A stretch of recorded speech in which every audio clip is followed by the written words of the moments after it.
Друзья, всем привет! Вы смотрите Найза Дай подкаст большим составом, как вы любите. Мы поняли это из ваших комментариев, которые мы любим, когда вы пишете. Обсудим UFC 300, также грядущий турнир Найза. Ты улыбнулся, потому что я называю 300, да? Да. На всякий 300. случай. Лучше не стоит так говорить. Сами, ясно? Мы же знаем, что напишут в комментариях. Мы знаем, что напишем в комментариях. А также поездку Нурбека. бы обрадовался. Поездку Нурбека в Атырау мы тоже обсудим, потому что тема важная, много интересных тем, много важных тем, и сегодня все это на Найза Дай подкаст. У нас сегодня в студии Нурбек Карбала, глава Лиги Найза, Сула, наш боец КЗ, Самолет Сузба. и Дидар, Сарбас подкаст. Как самолет Сузба? Вот ты натура. Это старческий прикол. Да, друзья, перед тем, как начать смотреть наше видео, здесь будет очень много чего интересного, но от вас лайк, дизлайк, на выбор, комментарий и обязательно подписка, потому что многие из вас смотрят наше видео, но не подписываются. Для вас это вообще ничего не стоит, для нас это очень такая большая мотивация деньги, работать огромные деньги. Все деньги с этих лайков пойдут Суле на гонорар. Да. Все, на гонорар Да, пойдут. подумайте о человеке. Кто там, я вижу, про Сулу много пишет, ребят, видел? Любят. Типа, где Сула? Где-то практически 30% комментариев, что Сула красавчик, что Сула ты читаешь? Нет. 70, что нет. А себе не читаешь? Нет, 70 вообще не о нем, но при этом, при всем, 30 тут пишут, где Сула, типа, да, когда тебя нету. Я когда... первый читал, там мне же, зачем вы этого подтянули? бывает, конечно. Сними серьгу. Да, Что проси. за дядя Вася? Да. Мы говорили, не читаете. Первый я прочитал. А что со мной на вы? Да, можно на ты? Ты ему в отцы годишься. Да, короче, вот я же Тебе 50 с чем-то лет, тебе сколько лет? 32. 32 ему всего лишь. Кстати, тебе он годится. Не, по-моему, он мне как прям племянник, да, базар нет, но тебе он реально как сын. Тебе 51, 52, сколько? А ты какого года, брат? 90-й. Ой, это вообще тебе внук, прикинь. Я шучу. Я старше Дидара так. А, ты старший Дидар, да? Вчера только отгремел турнир, как ты назвал? 300 UFC. 3 сотни? 300. Да. Или 3 по сотне. 3 по сотне, крутой. На самом деле, знаешь, не знаю, Дана Уайт все-таки у него чуйка работает, и то, что он обещал, он выполнил. Было много таких ярких финишей, и эмоции прям были на пределе, и в целом турнир мне понравился. Все бои не смотрел, прям проспал начало. Знаешь, даже такого плана не было, чтобы смотреть турнир прям с самого начала, но при этом, при всем, я хотел посмотреть первый поединок. Первый поединок – это Коди Гарбрант против Фигера. Фигередо. Бог войны. Как? Бог войны. God of War. Это его погоняло Это его такое. никнейм. Бог войны, ничего себе. Он же похож на Кратоса. Но уже с этой темой уже делают ходит красный. Я его все время, он знаешь, на кого похож? Алиби на него похож по ведению поединка. Широко расставляет ноги, присаживается, и по телосложению вес... Он начинал с 57, Да, сейчас с 57, 61. раньше помню, он даже одно время чемпионом был, 57 килограмм. Ну, Знаешь, такой быстрее, по-моему. хороший поединок в плане...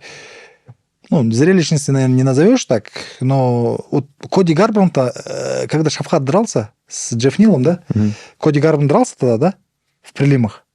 Я сейчас не вспомню уже, но... Мне кажется, тогда дрался, и я тогда понял, что Коди Гарбрант конкретно сломался в плане вообще боится пропустить удар. Его нокаутировали, кажется, да, в прошлом? 2 раза Два жестко. раза. Но он потом вернулся, в принципе, и тоже Вот показывал это последние хорошие бои. психологическое давление, вот очень аккуратно, очень осторожно, в руку не ступает, особенно когда начинается размен, вчера по бою, когда начинается размен, он начинает сковываться, и прям, знаешь, как такие, бывает, когда человек замерз, или мандраж у него вот эти такие некрасивые какие-то движения, а какой бы мог бы стать звездой, да? Мне кажется, это стиль ведения боя после его нокаутов. Мне кажется, это просто, знаешь... У него там задача, Он мне боец, кажется... я согласен с тобой. Мне кажется, у него сейчас задача не входить в рубки, потому что у него, как таковой уже челюсти нету. А тогда зачем он нужен, если он не показывает то, что показывал Надо раньше? восстановиться, да? Там Надо уже, наверное, по восстановиться. возрасту не восстановишься. Но я, наоборот, если честно, мне понравилось, как он провел первый раунд. Просто во втором он уже его схавали в борьбе. То есть в Да, и в ударке первом он... раунде борьбу было. Ударка у него была хорошая. Первый раунд, я вот записки смотрел. По-моему, кто-то отдал даже ему первый раунд. В принципе, Да? он, неплохо смотрелся, попадал, отходил. То есть, умно достаточно вел бой, но оказалось, что у него борьба отсутствует. Я Прям. помню те времена, когда ему пророчили большое такое светлое Вот будущее. тогда это был ММА. просто красавчик. Да, На красавчик. него было смотреть, это Приятно. одно удовольствие. Вообще не думаешь ни о борьбе, ни о чем. Ты знаешь, что выйдет он и будет вообще просто по полной вклад. Сейчас он совсем не тот. Я вот даже Всё по уже. количеству татуировок на его теле смотрю, и вот Конора Макгрегора вспоминаю. Мне кажется, он хотел стать вот этим Конором 2, там, разрисовал полностью. На него так, когда со стороны смотришь, как будто он Отсидел в там. рашгардах. Не-не, Всю как жизнь, будто он одел короче, рашгарды. полжизни. Особенно на ноги, да? Да. Как будто у него все прям в татуировках. Только лодыжки, наверное, Ну, чистые. вообще, у него татуировки очень давно уже. Получается, он когда начал заниматься боксом и хотел... Ну, все точно нет, но Да. вот он, имеется в виду, начал забиваться очень давно Да? татуировками. Это так называется забиваться, да? Да. И вот он, когда решил связывать свою карьеру профессионально со спортом, он набил вот сюда на руку себе гранату. И ему спросили, ты точно хочешь набивать туда? Потому что дальше ты уже работать просто не сможешь ни в любой, ну, как бы в любой другой деятельности. Ты будешь только там, типа, боями зарабатывать, и на работу никуда не возьмут из-за того, что есть граната. И все, и он сюда набил гранату и решил вот так вот связать свою карьеру. А почему, типа, кто увидит, тот не захочет с ним работать, что ли? Ну, типа, у них там, может, в Америке какие-то там правила Может, там свои или какая-то что. тема была, что типа с нациками начал, короче, двигаться, короче, с типа такой темой. Где-то читал, слышал я. Блин, Сул, ты иногда такие истории Что-то какая-то рассказываешь. фашистская тема была там. Вот эти вот. Не, вот это я не слышал, но тоже про никогда не гранату это слышал про точно. это. Пацаны, я долго живу, я слышал про эту тему, какая-то... У него Типа Россия для русских, Америка Не, для американцев? Не, он там, короче, какая-то у него Он тема, сам короче, Мекс была. вроде. Коди Не Гарбранд? знаю, может быть, я Мекс? ошибаюсь и Мне наговариваю. кажется, да. Ну, И у него... Или ну, Мексика для у него мексиканцев? же, не ну, у него последняя жена такая инстанция. латиноамериканка. Да-да-да. Не знаю. Только латиноамериканцы и белые, короче. Ну вот пик своей карьеры, вот он прошел с Домиником Крузом. Вот это был его Они пик даже карьеры. похожи. Да, вот Но это Доминик был- не рубился, Доминик как раз был такой супер чувствительный ударник. Именно пик, ты имеешь в виду, они дрались между собой? Да. Да, вот я помню и этот Коди поединок. победил. Я его помню карьеры поединок. Коди Гарбранта. Он же Уронил, стал да, его, чемпионом да? же, он стал. Он Уронил его его, уронил, да, но да, да. решением выиграл. Он его несколько раз нокдаун отправил. Вот. Тогда Да. Доминик считался самым таким лучшим ударником в 57, Доминик суперчувствительным, и Коди ему как раз навязал вот эту вот агрессивную рубку. Но вот когда вы говорите, что ему пророчили большое будущее, но оно не свершилось, мне кажется, оно свершилось. Он стал чемпионом, себе Ну, имеется в виду, заработал большое имя. долго такое величие, оно как бы вокруг него... Сейчас смотришь, карта открывает первый поединок в прелимах, ну, как бы так, не совсем интересно. Два чемпиона, да, два бывших Не, ну чемпиона. это значимость турнира. То есть Да, да. Дейна Уайт же так и хотел, чтобы Ну, хотя этот бы, турнир хотя бы смотрели. мейн-карт открывали бы, да, там. Если так посудить, там дальше были поединки, ну, имеется в виду не то чтобы по качеству, а по... Зрелищности? Не по зрелищности, а по Статусности. по статусности намного ниже, чем Коди Гарбранд и Ну, Фигейредо. их мало было, Нурбек. То есть там вот даже... так- Холли Холме, вот это можно было их Ну, поставить. смотри, вместо них. Холли Не, Холм не, это нет, нет. экс-чемпионка Нельзя. UFC. Ну, они оба экс-чемпионы. Да, я про то, что... А Харрисон это новая звезда. То есть сейчас она одна из самых высокооплачиваемых Кстати, вообще этот поединок бойцов. смотрели? Да, конечно. да. Вот, мне кажется, кто должен был открывать весь турнир, это должен был быть Алджимейн Стерлинг против Каттера. А мне Что-то кажется, Харрисон я Боникал. даже в рейтинге не заметил, брат. Она вот только это же только. первый ее бой, дебют Первый UFC. бой. Мне кажется, он UFC, там всех UFC. снесет. Да, может быть. Она же Физически двукратная мощная. чемпионка по дзюдо, Вообще труба. олимпийская, плюс она еще чемпионка PFL, у нее только одно поражение есть. В портере она Шавхата мне напомнила. Да, вот так. Я думал, Видел? ты сейчас скажешь, она в портере Шавката победит. Поэтапно, вот так карабкается, наверх, ставит вот эту позицию свою удобную и начинает бить не спеша. Вот так. Такой контроль хороший был. Очень физически слаженная, сильная девчонка. Надо её Дзюдоистка, посмотреть еще. насколько я помню. Да, Надо еще двукратная посмотреть. олимпийская чемпионка рассказывает, вот кто с ней тренировался в АТТ, что физика мужская. Это, не видно. это про нее этот Армен сказал? Да. Кстати, Хабиб в свое время говорил, всё. что 2 олимпийские звезды, вот у Кейлы Харрисон, это лучше, чем у Генри Сихуда 2 олимпийские звезды медали по борьбе. Он когда их Почему? сравнивал, потому что он говорил, что дзюдо намного лучше, чем борьба. Обычно Сложнее, вольная. типа, да? Да, сложнее. Ну, И, это типа ее субъективное Triple C мнение. будет намного лучше, чем Triple C у Генри Сихуда. Ну и в принципе, да, вполне реально, чтобы она стала чемпионкой. Единственное, у нее весогонка была дикая. Сколько лет ей? Ей 32. если не 62, да, не выступает, да? Она очень была, да, такая ошибаюсь. Очень, у истощенная. нее синяки под глазами появились, то есть она настолько сильно сушилась, что прям, да, Ну, страшно в было на 32 нее года смотреть. сложновато, наверное, будет, да? Вот. Но, конечно, переехала на Холли Холм. Ну и, с другой стороны, Жестко. Холли Холм 42 года. Жестко. Так что тут... Тоже, это уже не та Холли Холм, которая вырубала в свое время Ронду Роузи. Да.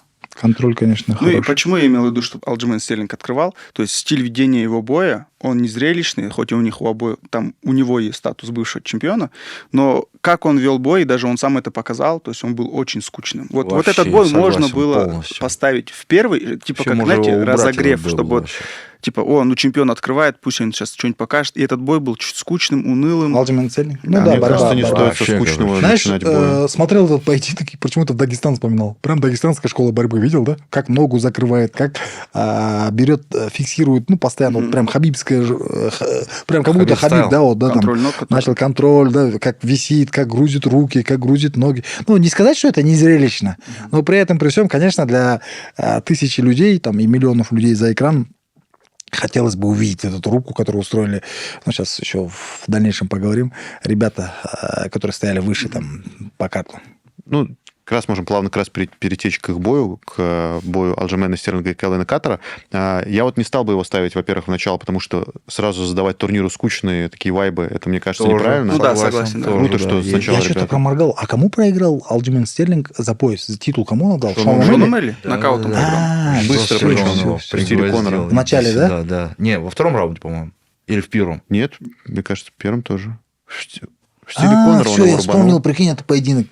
Да-да-да, почему-то я подумал, я что-то Второй, проморгал. кажется. Второй? Ну, Проверьте, пожалуйста, джентльмены, леди, в первом или во втором раунде? Шону Мелли нокаутировал Алджемена Стерлинга.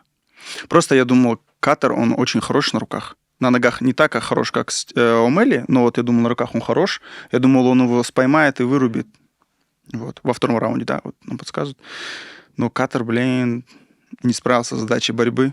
слушай, ну он не выступал уже 1,5 года после травмы тяжелой. Мгм. Он же с Альном, по-моему, получил... у него разрыв был крестообразных или что такое. Короче, у него колено полетело жестко. И после этого 1,5 года простой. Я думаю, что он и боялся, что ему будут в ноги входить. И, собственно, поэтому Мгм. так все и получилось. Но тоже стоит уважение отдать Стерлингу, что, перейдя в новую весовую категорию, он показал все те же кондиции, которые Да, показывал да. 57. Физически да. ничем не уступал. Это да. Единственный красивый момент был в бою, это вот слэм. Такой. Да, башкой воткнул он его прям. Хотя вот прямые, кстати, втыкания сейчас в UFC запрещены. А, кстати, Стерлинг в 61 он всегда вес делал? По-моему, было... 57. А, в 61. Нет. Да, сори, в 61. Он же, по-моему, парочку раз, по-моему, что-то с весом не Нет, получалось у него, по-моему. я не Что-то помню такое таких было. фактов, но я знаю, что он всегда жаловался, что ему очень тяжело гонять, Или и он что-то все такое, собирался, да. типа, вот я сейчас перейду, но у него никак не В любом получалось. случае, в чемпионских боях он должен был делать вес, иначе титул... Представь, да, вот эта решает. девчонка, как Кайл Харрисон. Мгм. Харрис, она... Ее нету в рейтинге. Завтра во вторник Во вторник обновление. обновление она И будет. Холли Мхун 5-я была. И она на ее место станет? Да, Да, скорее да. всего. Прикинь. За один бой взлететь в А кто там рейтинге. выше? Выше Ирен Алдана, Майра Буэна Сильва, Кэтлин Виера, Джулиана Пеня. Никого из них не знаю, прикинь. Ну, Джулиана Пенни, бывшая А, чемпионка. а? Все там серьезные девчонки. Не, Вот я я их- одну только вот не знаю, но... Не, никого, ну, как сказать, вот говорю имя, лицо не могу вспомнить. Любая вот Валентина нас сломает. Шевченко, Двоих допустим. нас сломает Инжейщик сходу. могу вспомнить, да, допустим, вот так. Видать, женское ММА реально не совсем интересно. Вот на моей памяти это Ронда Роузи, вот эта девчонка, которая на мужика похожа. Аманда Нунес, Жесть, Сайборг. Инжейщик, Валентина Шевченко, Сайборг.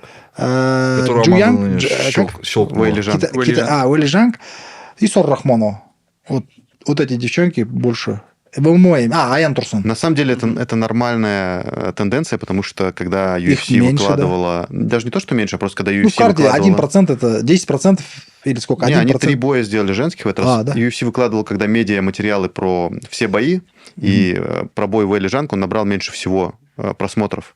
То есть прям мало кто смотрит действительно женское ММА, хоть оно и есть, и понятное дело, что UFC выгодно там какую-то женскую аудиторию к себе привлекать, но женские бои не так смотрят много, как мужские, поэтому ничего страшного, что ты кого-то не помнишь. Ну, да. Кстати, вот их бой был, мне кажется, Простите. ориентирован больше вообще на китайскую аудиторию. А он и должен был в Китае же состояться. Да. Просто его перенесли, как и турнир. Мне кажется, он долю китайского рынка, так скажем, привлек.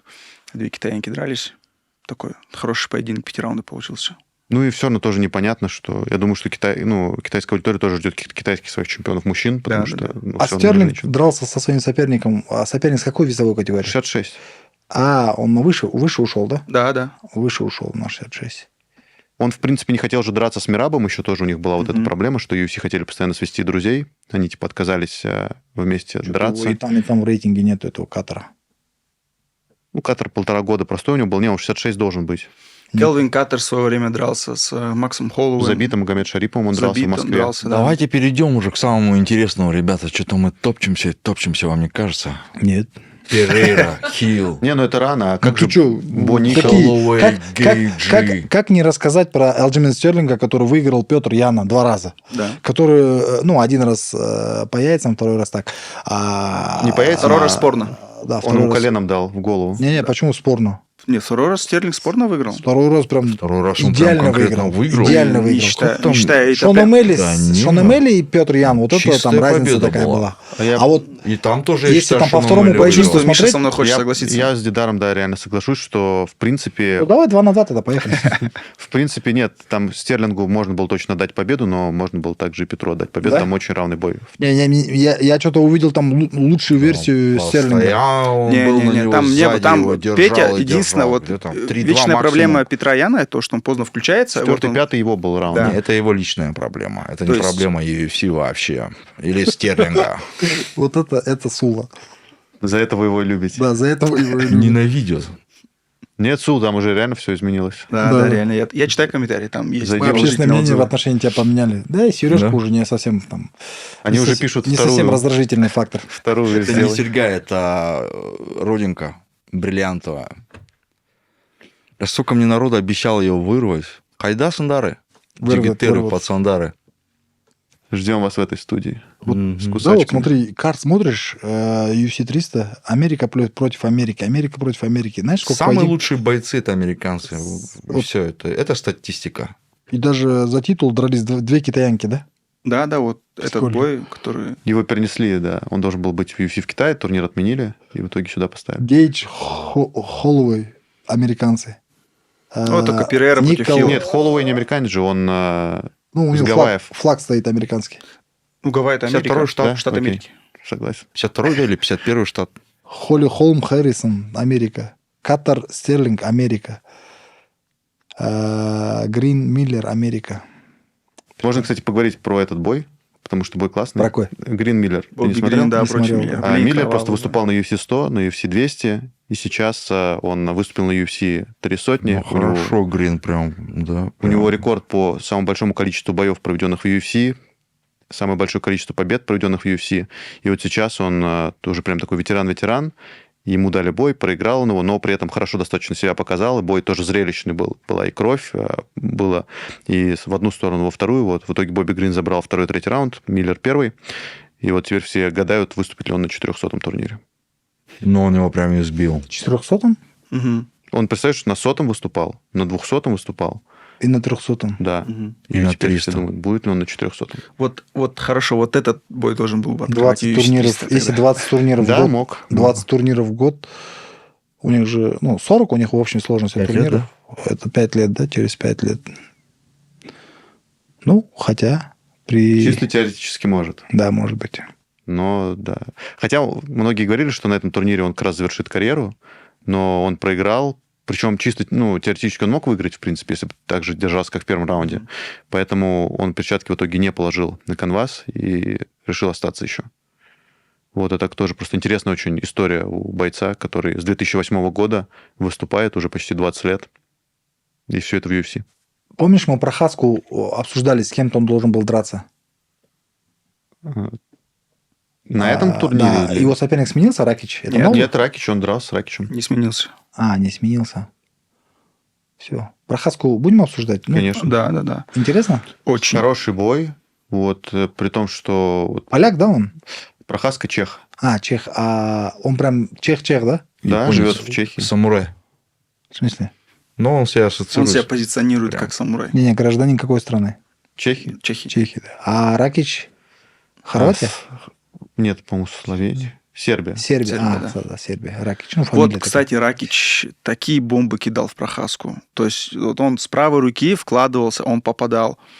Но вот я не знаю, из чего сделана голова, да, этого Ракича? самурая, да, Прохаски. Вообще там, выдерживал все удары, потом пошел вот с опущенными руками, донес свой удар, и нокаутировал там просто без шансов.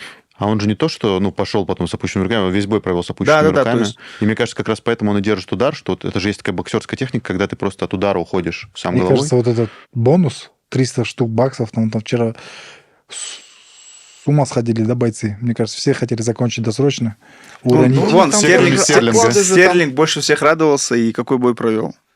Оклады у них какие там были? Ну, Стерлинг, Оклады? Да. что мог, то и сделал. У Кайла Харрисон я знаю, что она заходила в UFC, у нее $1 миллион, фикс точно, долларов. А вот у этих вот Харрисон? минимальный. Да. Минимальный Олимпийский какой? чемпион? Да-да-да, они ее купили вот с PFL, у нее $1 миллион минималка долларов. Нифига себе. Вот, Перейра есть тоже слухи, но, опять же, вот сейчас UFC не публикует в открытую гонорары, есть только какие-то сливы. Перейра 2 миллиона 800 заработал, говорят. Но он еще получал процент с pay-per-view. Вот. В принципе, я думаю, что практически у 80% карда больше $300 тысяч гонорары. Хотя точно есть кто-то, вот, например, там Коди какой-нибудь Брандейдж, у него, наверное, меньше. Коди Гарбан? Брандейдж – это вот человек, который дрался с Бо Николом. Вот он- Холли Холм, да, Холли Холм, она старая. очень давно выступает, у нее Да, точно да. больше Вот что ты гонорара. говоришь, Там хулю-хулю. за титул несколько раз дралась. Прикольно. Не, ну да, это того стоит. Это то событие, о котором, знаешь, есть же вот периоды. У нас, у казахов, мы не говорим года, мы не говорим даты, мы говорим периоды. То есть это было после вот этого события. А, ты вот это Привязываем к имеешь в виду? событиям, да? И, наверное, UFC 300 то событие, которое там будет как в календаре отчисления, да, типа, вот это после UFC 300 было, да? Потому что я помню UFC 200, я был тогда в Америке, это был 2015 год. 16 год. 2016 год UFC 200 был. Главный бой вечера Джон Джонс с Корме должен был драться, да? Да, потом Паук вышел на замену. Паук, да? С Джон Джонсом, да? Нет, с Корме. Корме. С Корме, все понял. Там Корме, Джон Джонс. Там 2 карда подряд было, я помню. Альварес дрался до этого карда с этим. Дос-Аньеса выиграл, он потом чемпионом стал. И это 16-й год, 200-й UFC. И вот у меня это разделилось вот такими событиями, да, это 200-й UFC, когда мы ездили на чемпионат мира, к сожалению, наши не смогли подраться там. Что, дальше пойдем? Сейчас я хотел твою мысль тоже дополнить. На Ага. самом деле, вот если говорить про карт, просто как там по каким-то боям, не то чтобы там все бои как-то феерично запомнились, но точно было 2 момента, которые, я думаю, что запомнят все. Во-первых, это вот гангстерский нокаут Алекса Перейры, когда ему дали сначала в пах, он просто отодвинул Да-да-да. от себя Вообще рефери, красавчик. и после этого рубанул. Я думаю, что это прям на всю история ММА, этот нокаут запомнит навсегда. И плюс история с Максом Холлоуэем и Джейсоном Мы Гейджи. же к этому идем же. Да, и к тому, что вот действительно... Все, уже можно ничего не рассказывать. Не-не, мы тогда. расскажем. А зачем ты тогда это рассказал? Мы к этому должны были смачно Интрига. подойти и Нет, рассказать. это просто очень хорошая мысль у тебя была. Да. Я ее подчеркиваю про периоды, что вот действительно есть 2 момента, которые результаты боев уже там не будут важны, не знаю. Не, ну тут видишь, Сами бои тут же не будут важны. только эта ситуация. 300 тысяч бонусов, наверное, скорее всего, до этого никогда не было. Это раз. Нокауты там однозначно. Но, допустим, если я не... Ну, ты говоришь, на последней секунде уронил этого, да? Гейджи.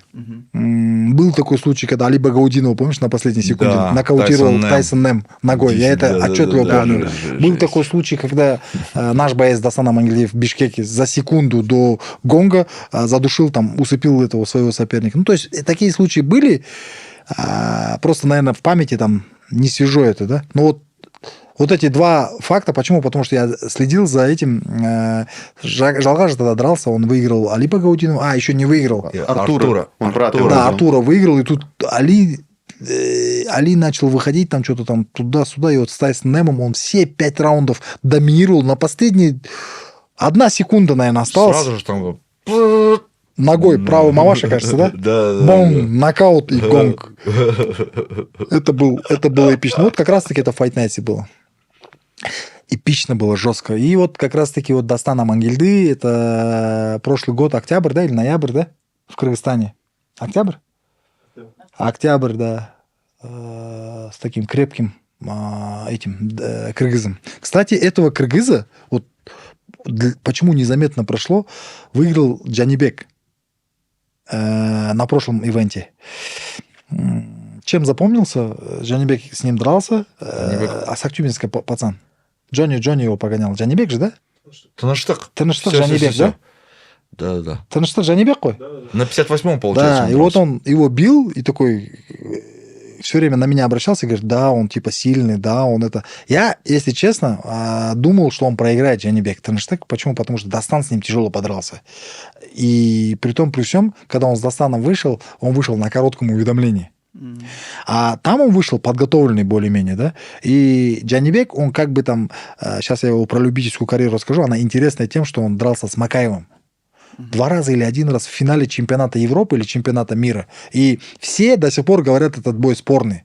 Ну, типа, Джонни выиграл, там, Таныштык выиграл, или там Макаев выиграл, и всегда вот так как бы. То есть у многих во мнении, там, типа, что даже и у федерации, там, что как бы Таныштык Жанибек этот бой не проиграл как минимум. И ну, исходя из этого, у него еще там и возраст такой, как бы юный, да? Юный, сколько ему лет? Он юный возраст. Младше. Он И вот он вышел, всё вчера покажет киргиза еще. разобрал. Да, не сказать, что прям пипец зрелищно, но при этом, при всем, знаешь, как вот по нарастающей шел. Как каток. Топил, там ложил под себя, забивал. И, допустим, по сравнению вот этого Жума Галбекова, который с Дастаном дрался, он рекорд какой у него? У него больше рекорд, чем у Джанибека однозначно. У Джанибека это 2-й бой в карьере был, да?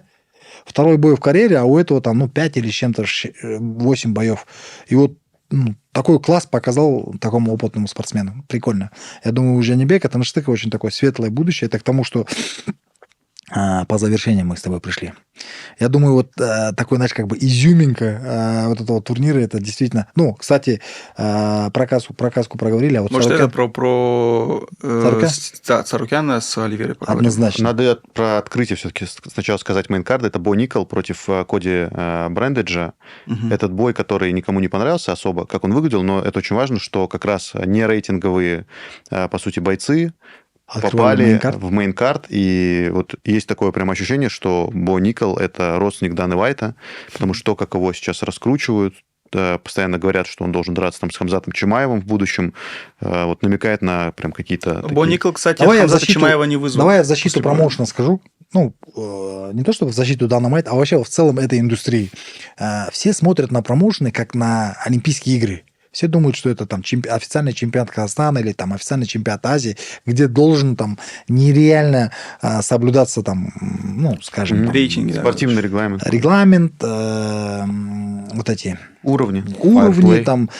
Это промоушен. Это бизнес-индустрия там, в этом спорте. Он в первую очередь шоу, потом это спорт. И тут тот же Дана Уайт, там, не знаю, многие другие, там, мы здесь, да, мы все ориентированы на то, чтобы создать интерес. И навряд ли там до конца во всех поединках и во всем, во всей истории там промоушена вы увидите постоянное вот эту спортивную, ну, соблюдение спортивной хартии, да, образно говоря. Вот этого не будет. Почему? Потому что будут моменты, когда там промоушены будут предпринимать такие попытки, чтобы что-то раскачать, что-то там поднять, что-то сделать так. Возможно, там Дана Уайт в этом мужике, как и там, помнишь, вот этот каратист был, самый молодой такой. Сейчас в UFC ушел, дрался, его там нокаутировали. Сейдж Норкот. Его там несколько раз нокаутировали. На него какой акцент ставили? На Шона Мелли акцент поставили. Ну, в принципе, оправдывает себя, да, там. Ронда Роузи тоже, да, там, в свое время там, ну, такой был... Просто когда ты говоришь про этих людей, в принципе, я могу понять логику там Даны Уайта, а по сути Бо Никол, он действительно, он очень был популярный среди вот этой студенческой борьбы. Он там двукратно, по-моему, был чемпионом, но при этом там в сборную олимпийскую, я так понимаю, его не взяли. Или он там проигрывал схватки за выход на Олимпийские игры. И не то, чтобы у него там было очень много подписчиков в социальных сетях, но его прям вот очень сильно ведет UFC, и я не могу найти причины, почему. Ты вот тут этого парня посмотри с Мексики. Я еще с ним интервью записывал, помнишь? Как его звали? Ну, я понял. Лопес. Да, вот ты на него посмотри. Что вообще в нем нашли, если так посудить? Он типа молодой, он 16 лет стал уже там драться с мужиками. То есть это прикольно. А здесь 28 лет. Челюсть, все такое, мексиканец. Да, на бабку похож. Да. Я когда на спаррингах его увидел. Розес, да. Это 62 же килограмм? Вроде да. Да, я тогда об Асу подумал, Асу бы его там Ну, парню 16, там, сколько, 18 лет. Да. Я думаю, что... Он бы стряхивал с него пыль жестко на канвасе. Ну вот ладно. Бо Никол, мне кажется, это вот просто противопоставление Хамзату Чимаеву. Вот постоянно они про это муссируют, постоянно про это говорят. Ну, пока, судя по боям, я не знаю, его Хамзат Шансов просто... нет, Да, вот да. я тоже, он сейчас там с трудом разбирался с парнем, Не, наверное, которого все-таки 4-4 в UFC. какая-то есть подоплека, там, может быть, какие-то медийные показатели, может, маркетинговые там исследования, они все показали, и заинтересованность, наверное, в американской именно публике, где там основной доход от PPV составляет, скорее всего, есть. Не просто так это все Вот происходит. хотелось бы узнать, и если вдруг кто-то знает ответ, напишите, Не, давай пожалуйста, в напрямую на комментариях. английском языке обратимся к Дану Уайту. Дана, Дана, hello. hello. What are How you are doing, man? Все, да? Там же, по-моему, какой-то коэффициент еще бешеный был. Да, это был самый, вот в этом бою был самый большой, 12,5 коэффициент на его соперника был, самый большой за всю историю UFC. Разница в коэффициентах была. Да? Да. На него? На его соперника. На его соперника? За победу. 12. И кто выиграл? Ну, Бо Никол выиграл. Боникл, конечно. А, Если ты на его соперника поставил тенге, то получил бы 12,5 тенге. да? То есть, да, такого коэффициента еще в UFC не было. Был до этого, по-моему, самый большой 8,7, что ли. Вот как раз-таки это и есть. Значит, много кто смотрит, и за ним как Не, бы... что все понимают, что типа ему на убой прям привозят ребят. То есть в UFC такое не Но это привыкли не уже к выглядело такому. так, что на убой. Нет, Миша, Вот вот этот смотри, поединок разве Миша, можешь сказать, смотри, что это на вот так убой? раза два сделают, и в третий раз Иди сюда. сработает по-другому это все. Да, И тогда вот эти 12-15, возможно, происходит. Я не понимаю эти Да, коэффициенты. на White миллиард поставят. на его соперника. Согласись, там не выглядело Ну, не так, то, что как, нет. как не соответствовало тому коэффициенту, который выставили. Я поэтому тебя спросил, там мне вообще говорили, то, что там что-то... Ну, он контролировал его, бил, и все. Он тебя где-то задушил потом. Но Я не смотрел бой, оно просто не не буду выглядело, спорить. то, что 12,5, там много таких Но я больше чем уверен, есть, что нужно но не переходить было на таких поединок коэффициентов. Сарукяна и Оливера. Поехали. Вот это бой. Вот это Офигенный. бой. Не, вот прошлые там через 3 подкаста, да, ты, кажется, очень жестко хаял Сарукян. Ну, в целом мы там Я осуждали сказал, его. конченое быдло. Да, осуждали его за то высказывание как раз в отношении Харрисон. Но Ты смотрел интервью? Извини, пожалуйста. какое интервью? Он же... Смотрел ты, Михаил? А он мне давал интервью. Что он говорил уже после этого интервью, на каком-то канале он дал. Его спросили, ты вот перед этой Кайлой Харрисон извинился? Зачем ты так сказал? Вы не смотрели? Он мне давал интервью сам. Вот насчет этого? Да. И И что чё? сказал? Я Ну, просто смотрел, но не у тебя смотрел. А, может быть. Но он много кому давал перед UFC. В принципе, у него было несколько интервью. То, что я услышал, для меня он просто... Он сказал, что он типа пришел к ней, все уладилось. Типа он сказал с этим персонажем про вот этого Вахо. Больше не общаюсь. А вот я смотрел, Вопрос что задавал? ему зачем ты так ответил? Наверное, тебя вот так вот в такое неудобное положение поставили. Он говорит, нет, у меня, говорит, был вариант, говорит, сказать да или нет.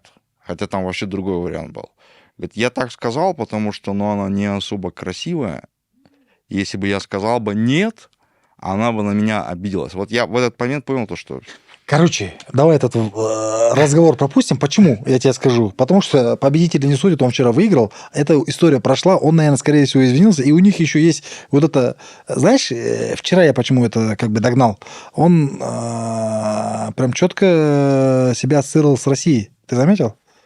То есть, несмотря на вот эти все моменты, там в интервью он говорит, я с Россией, говорит, да? И жестко дал понять, момент такой был, когда типа, вот как раз-таки про стычку на выходе. Он же сцепился, вы видели? Да. И он говорит, типа, я с Россией, мне нельзя вот так с близкого расстояния показывать средний палец нам туда-сюда. И он акцентировал, типа, я с Россией. Я думаю, может быть, она американка, он россиянин, и у них там какая-то возня. Нет, там, у него никогда не нелюбовь. было, кстати, проблем ассоциировать себя с Россией. Он, Да? в принципе, всю жизнь в России прожил. Он с 2 флагами выходил. С флагом Армении, так как он Да? этнический Ну, вчера армянин. прямо он акцентировал, я с Россией, говорит. Ну, типа, он сказал, что да, если в России тебе показывают факт, то надо, типа, бить. Он дословно сказал, я с Россией. Ну, это правда, он с Россией. Ну, вот я про это и говорю. Сейчас там не все же Ну, этим если- хвастаются. На Западе, в Америке. Ну, как бы, если так посудить. Особенно... Ну, ладно. Это как бы... Если говорить по бою в целом, вам понравился бой? Ну, знаешь, наверное, Махачев это все быстро сделал. И второй раз он бы с Оливера то же самое так быстро все сделает. Но Армен? Армян. Армян, говорю. Ой, по Армен факту, повозился. Мне кажется, он сейчас про тебя что скажет. Не, Армен повозился.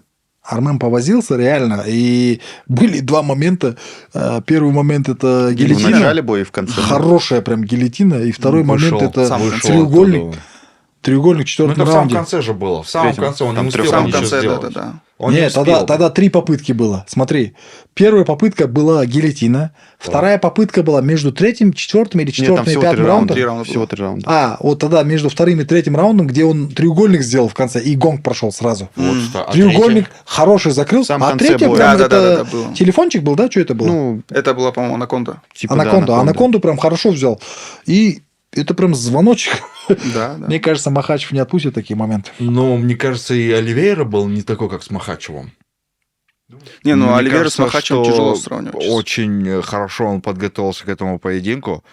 И при всем моей антисимпатии к Арман Сурикяну, но он показал себя прям шикарнейшим образом. Шикарнейшим Нет, образом. темп, то, что он, Супер. знаешь, что я вчера увидел? Он прям заявил жестко, что он готов Да. драться за титул. Да. Потом, когда я увидел, что он там с этими начал рубиться, с фанатами, это рискованная тема была. В плане, знаешь, выплеска эмоций. Там То есть, вроде да, там в суд не нужно... подали, да, по-моему? нет, Дан Уайт боялся того, что могут подать на него в суд. Он Да. сказал, Подали уже, я будем... сегодня читал. Реально, да? Да, что-то говорит, Нет. ну, мы, говорит, разрулим эту ситуацию, не переживай. Или, может, я Не, он вообще, ну, это, может быть, сегодня новый, я просто не видел, то, что сегодня с утра мониторил новости. Сегодня я смотрел, он говорит, на нас хотят подать Могут. в Он суд. сказал, что после такой ситуации, вот Дан Уайт да. сказал, могут подать в Но суд. мы всё разрулим. Мы это типа разрулим. Вот если вот Как понять разрулим?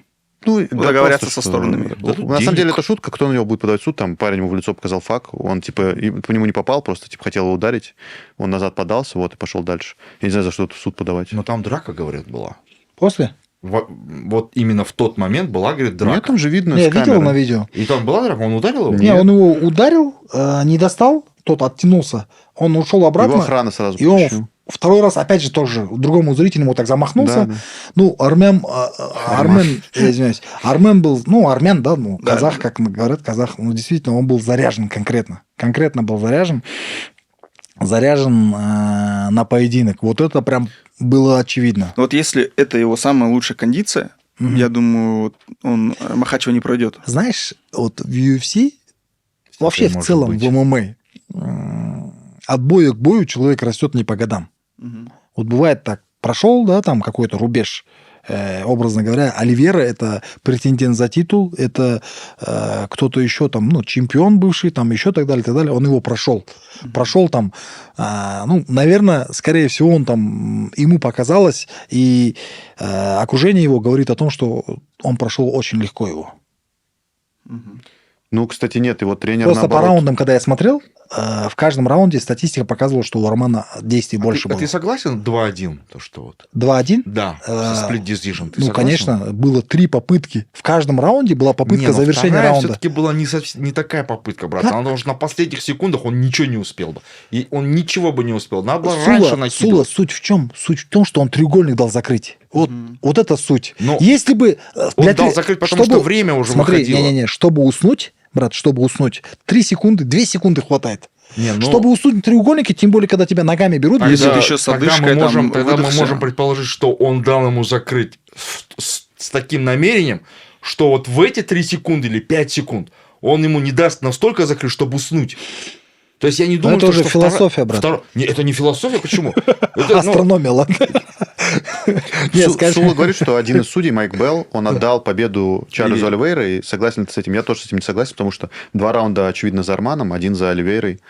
Ну, он про какой- это же какой говорит раунд? же. Не, я просто интересуюсь. Первый раунд это вот за Оливейра. Да, первый очевидно. раунд за Оливейра, потому что очень долгая была удушка, и Арман там реально выживал. вот Не в было первом такого, раунде. не показалось вам, что было ничья? Нет. Бой был равным, но... Не, я имею в виду первый раунд. Не, мне Нет, показалось, нет, первый нет, раунд за нет. Оливейра, второй, третий за Арманом. Да? Что он же там потом перевел, так вышел Вот и все. Не, ну я тебе хорошо. скажу, смотри, в UFC очень сильно, ну, в смысле, в ММА очень сильно оценивается тот момент, когда ты ведешь к завершению. Не И то концовка, есть но вот попытка- как раз таки концовка же была в первом раунде не, за не Цурикяном. концовка, брат, не концовка. Не броски. Все это оценивается равнозначно, но на бойца, который хочет завершить поединок и делает для этого все, прям риск, вот да, прям притык идет это все, это оценивается. Но при этом, при всем, еще знаешь, что оценивается? Выход с опасного положения тоже оценивается очень хорошо. Надо не забывать, что, допустим, если Арман вышел там с положения там, для себя опасного, в такой критический момент, я думаю, там равнозначно. Он там же не весит. просто вышел, Да. он вышел и начал еще атаковать. Он Вот сверху. То первый есть раунд тогда я кому видел, отдать первый раунд... Не, ну, Я про это же и говорю, брат. Сула. Есть 5 минут, где совершаются разные там технические действия. Это удары, это... Я просто интересовался, брат, твое вот, мнение. Да, давай чисто возьмем за технические действия, то есть по количеству попаданий, там, по количеству ногами, руками. И еще контроль тоже учитывается. Там, допустим, вчера Стерлинг, да, в каком бою? 7,5 минут, это, считай, 15 минут они дрались. Да-да, Стерлинг. 7,5 минуты, у него половина, считай, боя, он контролировал поединок в партере сверху. Ну, это в натуре такое, как бы... Да-да-да, Стерлинг с этим. С катером. С катером. Да там катер, и сколько у него, 3 удара или там 5 ударов за весь бой он успел нанести. Арман, наверное, сделал, да, вот бой, хороший бой, поединок с таким топовым бойцом, несмотря на то, что там долгое время я вот именно подготовку Армана не замечал в социальных сетях, но очень активно наблюдал Оливера, хотя я подписан, кажется, на обоих, но при этом, при всем, Оливера прям активно там где-то с Бразилии или там с Таиланда выкладывал тренировочный процесс, показывал, все рассказывал, и очень... Вот, кстати, про борьбу Ализера. Его тренер по вольной борьбе, его спарринг-партнер по вольной борьбе, который проиграл Ширтаеву. Знаешь, так эпично получилось, да? Его тренер проиграл Ширтаеву, и он сам тоже как бы... И оба такие, знаешь, как бы вроде бы на борьбу надеялись, но с борьбой не совсем получилось. Мне кажется, что для Армана прям важный был этот бой, потому что вообще брать бой Чарльза и Ислама не самая правильная такая мысль для анализа, потому что слишком там все изи получилось, мы не знаем, что было там до этого у Чарльза, может, не знаю, он грипп подцепил, может, еще что-то. Просто вот, ну, это легкий бой, по нему сложно судить. Сейчас именно... очень такую крутую историю расскажу про Чарльза Оливера и Ислама Махачева, которая реально, знаешь, как бы вот меня и окружение, оно как бы удивило. И очевидно, что он прям показал высокий уровень. Чарльз Оливейра – это экс-чемпион, доминирующий чемпион. Он смог сделать с ним равный бой. Поэтому, мне кажется, прям очевидно, что сейчас он может уже противостоять Исламу Махачеву. Я в этом бою, наверное, поставил бы на Ислама, но в любом случае вижу, что бой будет конкурентный. А вот как на Ислама ты поставил бы? Как финиш завершился бы чем? Вот какой-то, наверное, ошибкой Армана. Арман допускает ошибки, просто он действительно мощный, он хорошо там и бьет, и хорошо борется, но он допускает ошибки. Вот, и мне кажется, вот он в бою с с борцом, они 5 раундов, с Гамматом, они когда дрались, вот там было видно, что он проседает в последних раундах, он проседает по кардио, и вот в последних раундах Ислам может удосрочить. С другой стороны, тоже вот Арману 28, если не ошибаюсь, и это очень хороший возраст для легковеса, так что, в принципе... А Исламу 32, да, по-моему, что-то такое? Да. 32-33, что-то такое, да? Ислам, по-моему, 91-го года. Вот, так что, в принципе, мне кажется, Арман может хорошо подготовиться к Исламу, но очень для него будет сложный бой, очевидно, что он будет Кто андердогом. еще там в этом весе у них? Ну, Джастин Гейджи, вот теперь Макс Холлоуэй. Вот я имею в виду вот такого возраста, кто вот действительно... Не так вот, если возьмем того же Ислама Махачева, скажем, что это все уже, типа, ну, как бы так, уходящая история практически. Не сегодня, так завтра. От возраста Арман Цурикяна, кто там еще? Типа молодежь, которая наступает на пятки? Да. Ну вот Арман Цурикян только из прям молодых, да, которые получается. в топах. А все остальные ребята уже возрастные. В его возрастной категории там конкуренцию. Да, молодых там. Там нету, потому что все топы, они вот между собой все дерутся. Вот Сен-Дени был. Но он и не молодой тоже. Да, ну как бы имеется в виду, вот, кто сейчас наступает на пятки, вот это Сен-Дени был, которого сейчас в очередь назад закинули. Как думаешь, Ислам Махачев, Арман? Ну, я вот, знаешь... Я так понял, что уже объявили, да, их поединок? Нет. Не Дастин объявили? Пори будет Пори драться объявили, с да. Махачевым. Да? Анонсировали бой на 302-м UFC. Дастин Порье кого уронил? Последний Сен-Дени, француза. Вот этого солдата, да, Да, спецназа? да, Да, очень хороший бой был. поединок. Да. Блин, мне понравилось, как Порье выжил, реально. Ну, реально, Как выжил? если сейчас сравнивать, поначалу тот борьбой давил же. Поначалу в первых Ну, раундах. как бы выживания-то не было, действительно. Он может... Не-не-не, он- думаю, что нет, там выживания, брат, не было. Там Не-не, была в красивая вообще работа. В первом раунде Порье задавили борьбой, начали давить, и так казалось, что Порье, он же свои 40 Брат, чем-то лет. Он же Сколько выскакивал ему с лет? этой борьбы, брат. Он выскакивал Порье? оттуда. Ну, 41? Не 40, Нет, не ему 40, 34, молодой. по-моему. Моложе, точнее, очень. 3-4 С вроде. кем ты Да, где-то путаешь, так. брат? Не-не, этот поединок я помню. Не, ну там такой борьбы не было, что он там раз там все там накрывал. Хорошая борьба была. Он Нет, Сен-Дени выскакивал? акцент ставил на борьбу, действительно, он переводил постоянно, Он но... переводил его, постоянно грузил. Я просто помню тот момент, когда он грузил, и был такой момент, когда все уже задумали, что Паре сейчас не выйдет, да, типа, ну, это же функционалка, то есть он его давит, и по возрасту сравнения делали, что, типа, Паре старше, там уже там какой-то пик прошел, там, и так далее. Я помню еще, ну, слова комментаторов. И когда в какой-то момент он в него попал же, не последний удар, а до этого один раз он ему попал, чуть-чуть сбил, еще какое-то нарушение правил было, да? Нарушение правил. Что-то нарушение какое-то Я не правило помню, было. что нарушение Какое-то- правил. Он Я помню, сбил, прям сбил нокаут его на сам. строй, и потом в конце он его уронил. Вот хороший поединок. Нос сломал, что ли, да? Ну, вот, Этот поединок прошел только вчера. Но он его Не, нокаутировал. представляешь, сломал, я, да? брат, его смотрел 3 раунда, каждую минуту этого поединка. Я не помню, что было, прикинь, дословно, детально. Да это нормально, каждый день проходит. А ты представь, боёв. я помню поединки Андерсон Сильва, Федор Емельяненко, которые 15-20 лет тому назад были. Этот, как его, Кейн Веласкес с этим, Джуниор Джуниор Dos Dos Santos. Santos. Джуниор Dos Santos. Три поединка, я могу тебе минутно рассказать, Мне что кажется, было. тогда просто было, может быть, действительно не так много Реже, турниров UFC. Сейчас каждую неделю по турниру UFC, плюс каждую неделю турнир PFL, плюс Найза каждый месяц, плюс еще такой турнир, такой турнир, такой А, за турнир. 2 раза в месяц. 2 раза в месяц. Я, если честно, вот там многие тоже ругаются, почему вы не помните там какой-то раунд конкретно. Да я могу в гугле посмотреть, какой раунд. Не, вот я просто к чему тебе говорю, я помню, раньше это прям запоминалось. Сейчас Меньше было контента, сейчас реально каждый день выходит контента какой-то очень новый много. бой. Про Ислама Махачева. Я отвечу на твой вопрос, брат. Подожди, Какой? ты мне задал вопрос, кто победит. Давай. Учитывая Ты тот хоть и старый, но мало ты факт, вспомнишь. который ты говорил, что он там подрался. Я думаю, вот такой чувак и нужен сейчас в UFC. Который? Арман Цурикян. Я в этой схватке Хули- ставлю Хулиган, да? на Армана Цурикяна с Исламом Махачевым. Я думаю, он победит. Не Не, знаю. реально, как. Арман себя как хулиган зарекомендовал, да? Да. Такой Один раз чувак девчонку нужен. обматерил, ну, Да, в смысле, там, да, теперь да, уже да. там с болельщиками подрался. Да. Что будет интересно? Он просто понимает, мне кажется, что он в медийной сфере вот должен вот быть вот таким. Мне кажется. Он в жизни, он реально в жизни такой. Сам по себе такой, да? он сам по себе такой, я же его знаю. Просто вот он такой, он действительно еще молодой, горячий, вот армянская кровь, поэтому, он такой просто горячий парень. Ну, поздравляем его с победой, реально такая хорошая. А ты думаешь, что Арман выиграет, да? У меня к нему нет симпатии, опять же, но я думаю, победит он. Ты как думаешь? Я думаю, Махачев уверен. Давай, поспорьте. Поспорить? Интересно будет потом следующий подкаст смотреть после их поединка. А это Просто, мы забудем про это. да, у нас будет еще 500 Почему? подкастов. до Когда этого. мы поспорим, мы не забудем. Вспомним. Ну, Просто конечно. там есть момент... Он же будет, каждый из них будет помнить, кто кому что должен. Тогда он на что-то хорошее Да. сделает. Я свои долги прощаю. Долги отдают только трусы. Все, мы тебе должны, да, в этом месяце, да? Теперь я знаю, кому не одалживать. Не дадим, брат. Когда вообще? Где мои деньги? Не дадим, брат.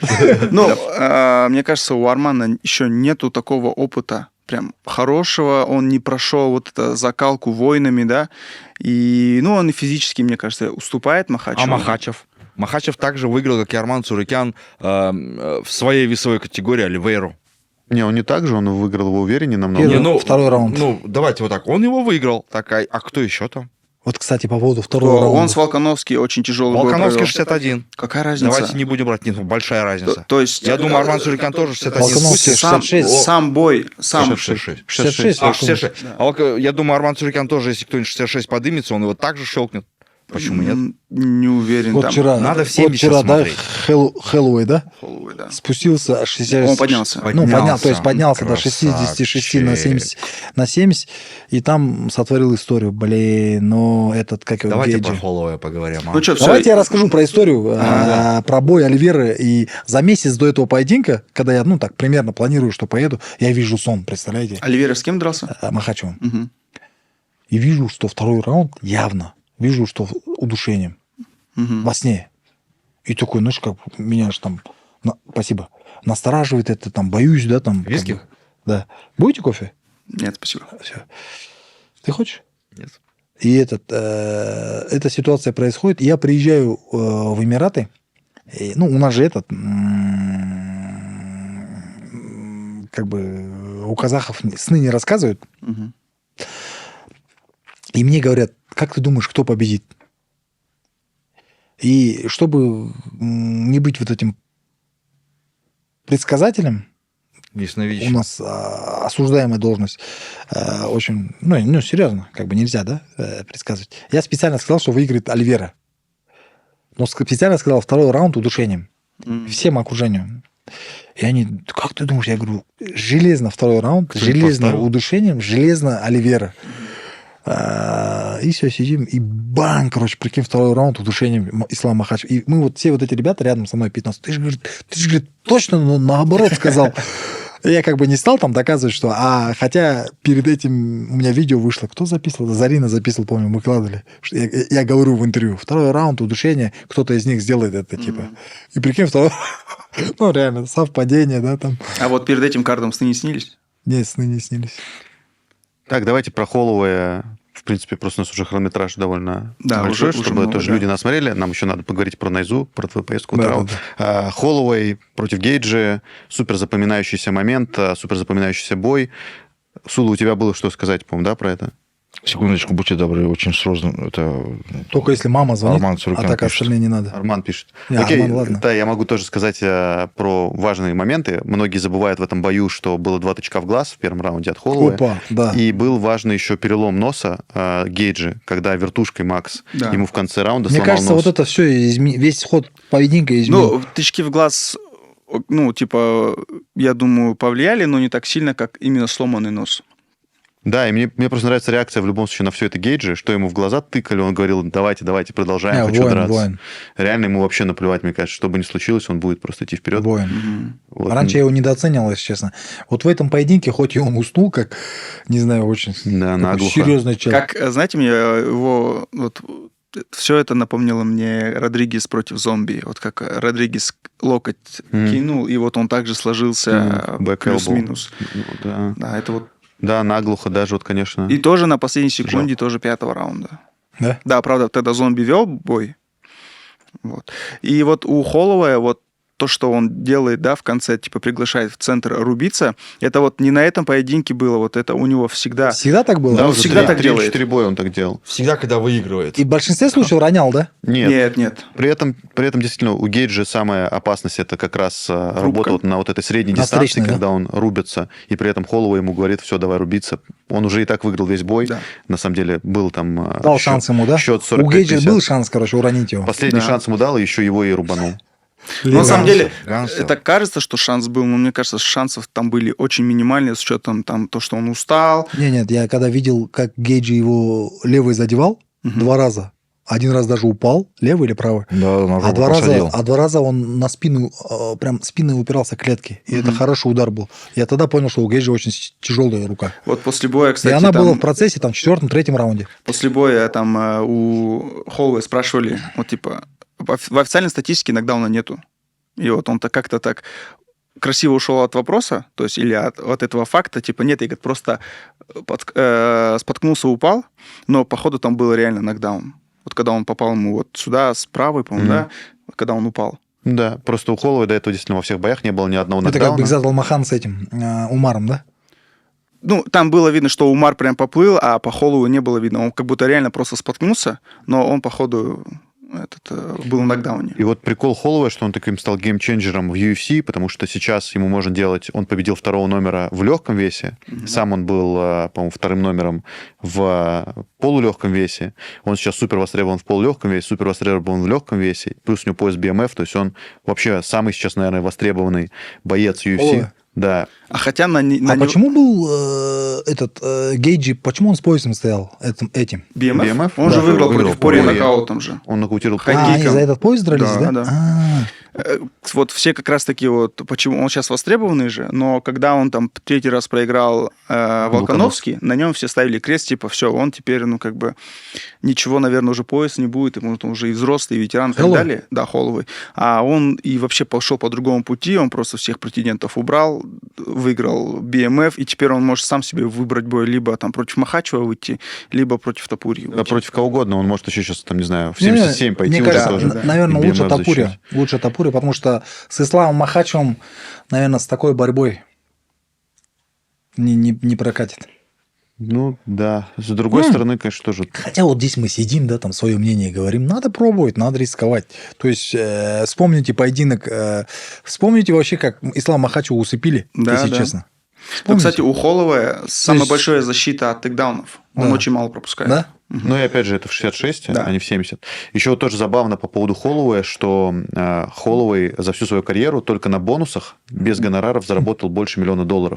У него по бонусам, по-моему, 1 200 000 или 5 или 6 миллион. бонусных этих историй, говорят. Больше у да. него, 1 150 000, вот он заработал на бонусах в UFC просто. Ну, Молодец. в этот раз 600 просто Да. заработал. Я Ну и до вчера, этого больше я вчера тоже делал получается пост 600. и написал вот два предложения. Первое предложение, это, наверное, давно не было такого в UFC, да, что-то такое я написал. И второе, то, что вот в голову пришло, и сразу как бы, да, вот, ну, как промоутер, как человек, который там с контентом работает, этот поединок реально можно в золотую коллекцию. Вот есть, да, вот этот миллиончасовая коллекция видео, и вот это можно вот так отнести, куда через 10-20 лет ты можешь это вспомнить и сказать, типа, это круто. Да? Зал славы, типа, Вчера да. на пресс-конференции после Золотую турнира коллекцию, да, турниров. Дана Уайт, он сказал, вообще можете мне вопросы не задавать про весь турнир, только задавайте про Холлоуэй и Гейджи.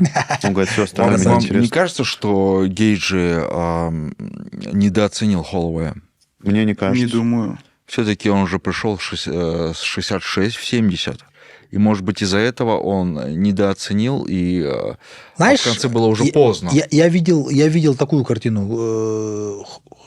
Макс, несмотря на то, что он спустился в весе, поднялся в весе, несмотря, наверное, на то, что там ну, в рубке там, и так далее, Гейджи был там лучше, ну, по крайней мере, по статистике, но при этом, при всем, он более уверенный был для меня.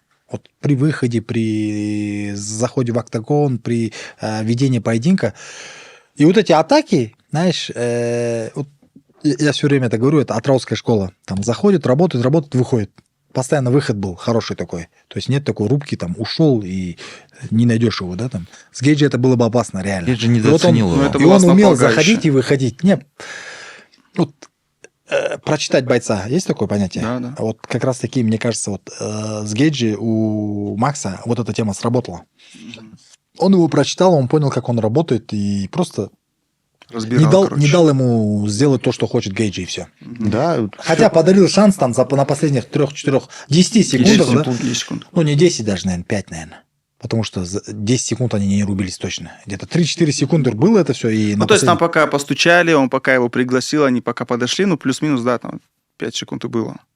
да, но 100% это номинат на бой года и, наверное, и заберет, собственно. Но, кстати, у Макса Холлоуэя это первый нокаут такой прям глухой. Он обычно всегда от TKO выигрывал. Его же называли, да, таким человеком, который именно наносит много урона, и этот урон накапливается, и после этого проигрывает. А здесь, да, он действительно, может быть, 70 это его вес. Просто Может как раз быть. он получил какую-то мощь в В руках. истории ММА надо вообще проресерчить, посмотреть. Вот мне на память приходит только вот 3 случая, когда там за 1 секунду люди проигрывают.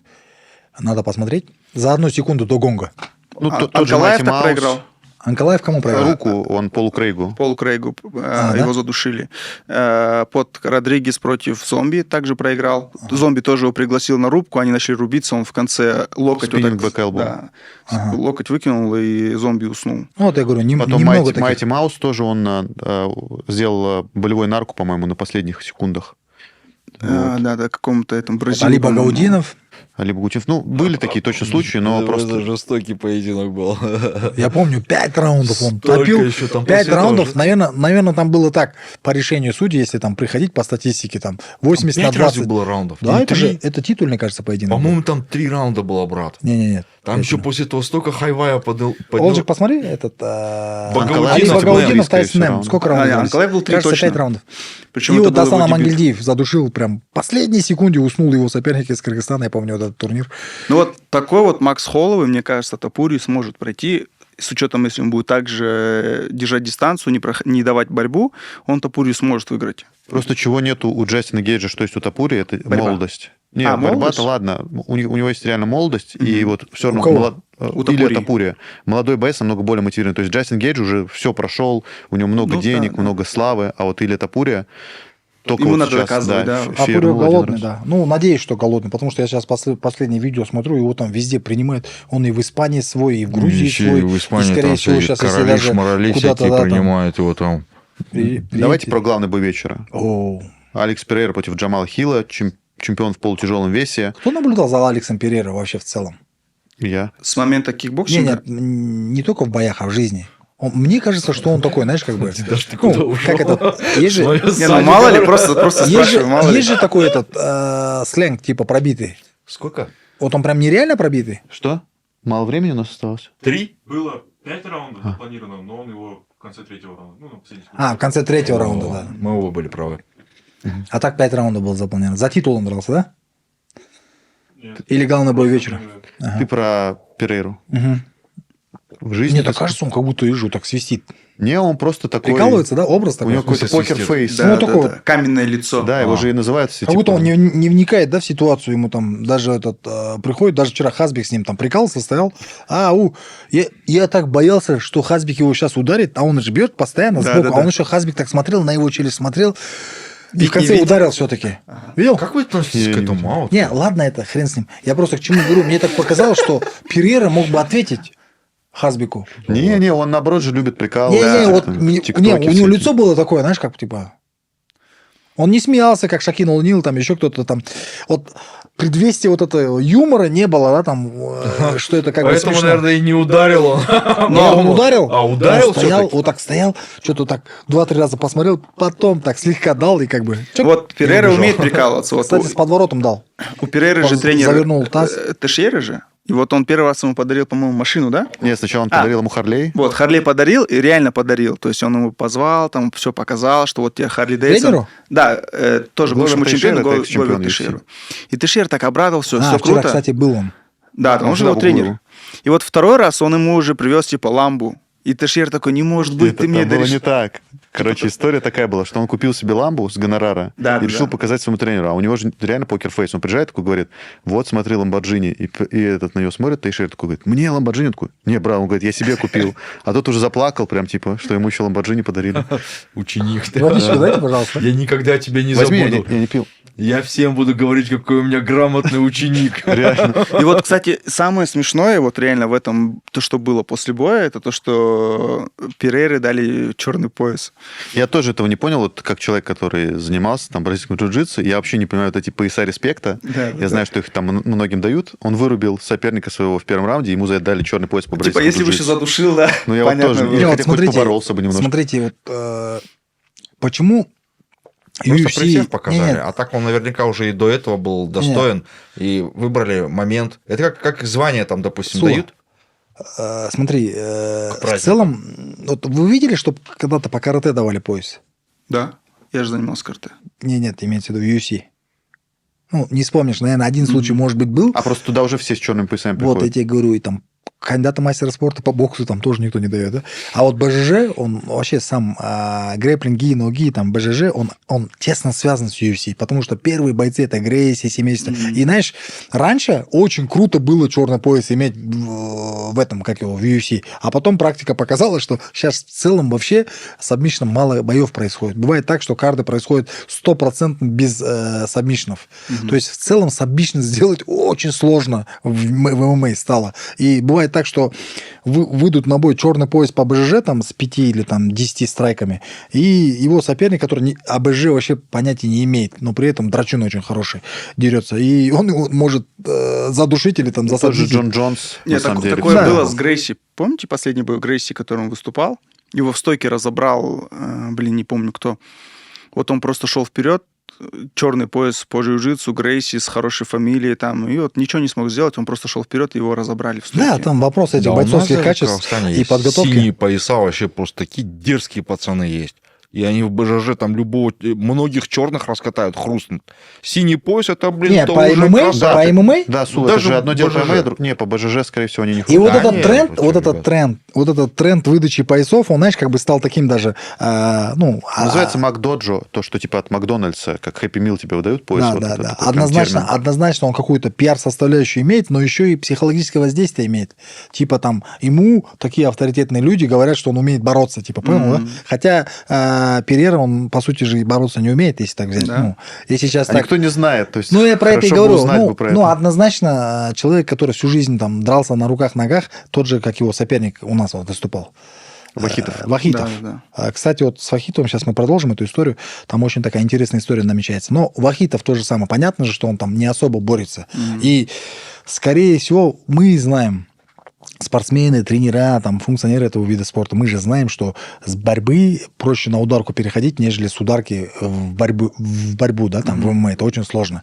И, естественно, тут как бы вот такие моменты. Ну, просто тем самым значимость черного пояса, он просто теряется как таковой. Почему? Это называется пояс Почему? респекта. Как это никак не может Не-не-не, теряться. подожди. Это Черный же подарили... пояс по БЖЖ это Это же всегда подарили, черный пояс. это же Нет, подарили Су, чемпиону Абсолютно UFC. нет. Вы что, ребята? Нет, ну, прекратите. Чемпиону UFC. И тут, знаешь, как бы статус... Ты знаешь, что бывает так, что там лидеры стран приезжают или там какие-то Ну, им политические... тоже дарят. Им тоже дарят. Но это в целях популяризации Ну, спорта. тут то же Здесь самое. то же самое, да. Тут Но то это же типа самое. называется пояс респекта за развитие просто. да. За развитие Тут то же бразильского самое. джиу-джитсу. Подарили Черный человеку пояс, черный пояс за в то, что он бразильском там... джиу-джитсу это уже прям это статус, большой статус. Это не просто так. Как его? однозначно. Хендерсон Петтис, Черный да? пояс по бразильскому джиу-джитсу имеет Бен право давать Хендерсон. пояса Бен другим. Хендерсон. Не, Бен не Хендерсон, Энтони Бен Петтис. Хендерсон и Петтис вот дрались, Да, что-то да, кому-то из них там пояс подрили за какой-то, за вот этот прием, да, когда он подкинул и завернул, как это называется? Это Армар. называется хеликоптер. Да, Амбар. да. Вот за такой армар, кажется, ему, да, там подрили. Засмеялись. Я понял, почему.